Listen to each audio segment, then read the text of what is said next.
예, 안녕하십니까. 11월 19일 아침입니다. 검찰개혁이라는 이름의 문재인 정부의 폭주가 계속되고 있습니다. 문재인 정부의 폭주가 가팔라지면서 전국의 흐름도 급박하게 움직이고 있습니다. 고위공직자 범죄수사처, 공수처를 설립하기 위해서 어제도 공수처장 추천위원회가 열렸지만 3번에 걸쳐서 여기에서 2명을 후보를 뽑아서 대통령에게 보내면 대통령이 그 가운데 1명을 임명하는 건데 그 2명을 선출하는 작업이 실패를 했습니다. 그래서 공수처장 그 추천위가 종료가 됐습니다. 민주당 집권 여당은 이제 법을 개정하겠다고 합니다. 야당이 없는 상태에서 야당을 배제시킨 상태에서 공수처장을 임명하고 공수처를 설립하겠다는 겁니다. 추미애 법무부 장관의 윤석열 찍어내기가 본격화되고 있습니다. 오늘 오후에 다시 대면 감찰을 강행하겠다는 겁니다. 대면 감찰을 강행하고 윤석열에 대해서 4가지 감찰을 실시한 다음에 감찰이 시작이 되면 이게 중징계가 예상되는 감찰이다라고 해서 이 직무에서 배제를 시키는 방안, 그 다음 감찰 결과가 나오면 대통령에게 해임을 건의하는 방안, 이런 식의 시나리오가 나오고 있습니다. 윤석열 검찰총장의 입장은 이 감찰은 뭐 어떤 형식이든 불법 부당한 게 아니라면 감찰을 받겠다. 그 다음에 불법 부당한 부분은 소송으로 대응을 하겠다. 뭐 이런 지금 자세다. 버티겠다라는 자세입니다. 결국 해답은 대통령에게 가게 됩니다. 뭐 대통령이 결정할 부분이고 그 대통령까지 가기 전까지 윤석열 총장이 뭐 스스로 물러나는 일은 없지 않겠느냐 이렇게 일단은 보입니다. 어쨌든 이 공수처, 그 다음 윤석열 총장 찍어내기, 그 다음 보궐선거, 내년 보궐선거를 겨냥한 뭐 신공항을 비롯한 국책 사업 뒤흔들기, 전국이 아주 빠르게 움직이고 있습니다. 추미애 지시로 법무부 감찰 담당관실에서 지난 17일 이 평검사 2명을 검찰총장에게 보냈죠. 대면 감찰을 하겠다라는 겁니다. 뭐에 대해서 감찰을 하겠다는 것도 없고, 뭐 어떻게 하겠다라는 것도 없고, 그냥 평검사 2명을 검찰총장실을 보내서 대면 감찰을 하겠다라고 통보를 해와서 뭐 검찰총장실에서는 이건 좀 절차에 맞지 않다라고 돌려보냈는데 오늘 오후 2시에 다시 감찰하겠다는 통보를 했습니다. 추미애가 감찰을 강행하는 것은 감찰을 하고 난 뒤에 이 윤석열을 직무 배제시키고 해임 절차를 밟겠다, 뭐 이런 태도로 읽히고 있습니다. 이 감찰에 대한 불법 부당한 부분은 아마 다시 소송전으로 또 대항을 하든지 뭐 이런 방법을 강구하게 될 것으로 보입니다. 어쨌든 추미애를 방패막이로 내세운 문재인 정부와 윤석열의 대결은 격화되고 있습니다. 아주 빠르게 진행이 되고 있습니다. 일단 뭐 정치권에서는 여러 가지 시나리오가 나오고 있습니다.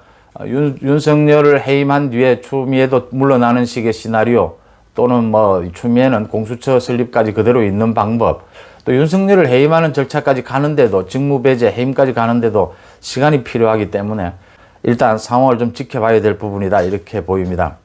윤석열에 대해서 뭐 감찰 지시를 한 건 뭐 라임 사건, 또 뭐 야당 정치인 봐주기, 뭐 중앙지검의 그 옵티머스 무혐의 부분, 그다음 특활비 부분, 뭐 이렇게 여러 가지입니다. 또 윤석열 총장의 뭐 가족에 대한 수사도 지금 하고 있는 상황이고요. 검찰에서는 이런 얘기도 흘러나옵니다. 추미애 아들 군복무역에 대한 수사가 진행되고 있지 않습니까? 이 수사를 빌미로 검찰총장이 평검사 2명을 법무부 장관에 보내서 법무부 장관을 수사하겠다라고 하는 것과 같다. 지금 법무부에서 평검사 2명을 검찰총장에게 보내서 감찰하겠다는 것, 군부 독재, 공산주의 독재 국가에서나 가능한 일이다 이렇게 반발을 하고 있습니다.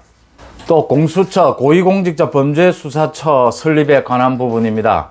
어제 국회에서 3번에 걸쳐서 공수처장 2명을 추천하기 위해서 2명을 선정하는 투표를 실시했는데 모두 무산됐습니다. 말을 돌릴 필요 없이요. 국민의힘 야당 쪽에서 사실은 지연작전을 쓴 거죠.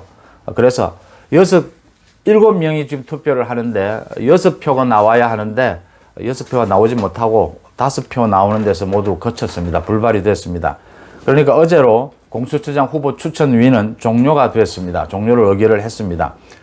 이제 남은 건 민주당은 이 공수처를 야당 없이 공수처장을 임명을 하고 공수처를 설립하는 방향을 강행하겠다. 그러려면 법을 개정해야 되는데 그런 법 개정안이 이미 4개가 지금 국회에 올라와 있습니다. 이미 이 법 개정안을 준비해 놓고 야당을 압박하고 있는 겁니다.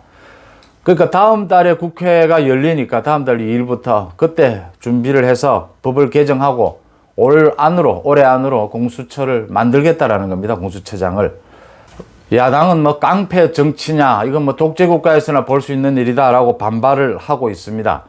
그렇지만 뭐 민주당, 여당, 여권에서는 공수처에 관한 하는 법을 개정해서 바로 강행을 할 거다 이렇게 예측이 됩니다. 이 뭐 지금 있는 법도 지난해 말에 패스트 트랙으로 통과시킨 거고요. 또 그거로 또 야당의 비토권이 있어서 안 되니까 아예 야당을 배제시켜 버리겠다 이런 이야기입니다. 지금 문재인 정부가 추진하고 있는 이 공수처 법안, 또 윤석열 찍어내기 모두 겉포장은 검찰개혁이라고 이름이 되어 있지만 사실은 문재인 정권을 겨냥하는 각종 비리 의혹에 대한 수사를 틀어막겠다. 그 다음에 공수처를 통해서 아예 검찰이 힘을 쓰지 못하도록 만들어서 재집권하고 보궐선거에서 대선 재집권에 성공하고 문재인 정부의 사후 퇴임 뒤에 안전까지 도모하겠다 이런 의혹, 국민적인 의혹이 일고 있습니다. 이 공수처와 윤석열 찍어내기에는 문재인 정부가 아마 목숨을 걸다시피 하고 있습니다. 지금 코로나가 다시 창궐을 하고 있고 전국이 부동산으로 신음을 하고 있습니다. 하지만 문재인 정권은 정권 차원의 비리를 듣기 위한 그런 의혹을 받고 있는 이런 검찰개혁에 매달리고 있습니다. 또 내년 보궐선거를 겨냥해서 신공항을 비롯한 각종 국책사업, 국회를 세종으로 옮긴다든지 전국을 각종 국책사업 변경 등을 통해서 선거 분위기로 몰아가고 있습니다. 이제 윤석열 총장은 강하게 반발을 하면서 버티기를 할 것 같고요. 야당은 이제 깡패 정권이냐 독재 정권이냐 강하게 반발을 하고 나섰습니다. 남은 건 국민들의 분노입니다. 국민들의 여론이 어떻게 움직일 건가 하는 부분인데 앞으로 빠른 속도로 이 국민들의 여론의 움직임에 따라서 이 정치권이 격하게 대립하는, 또 예측해 본다면 격한 장외 대립, 또 불가피한 쪽으로 흘러가지 않겠느냐 이런 전망들이 나오고 있습니다. 정치권 전국이 급물살을 타고 있습니다. 여기서 마치겠습니다. 고맙습니다.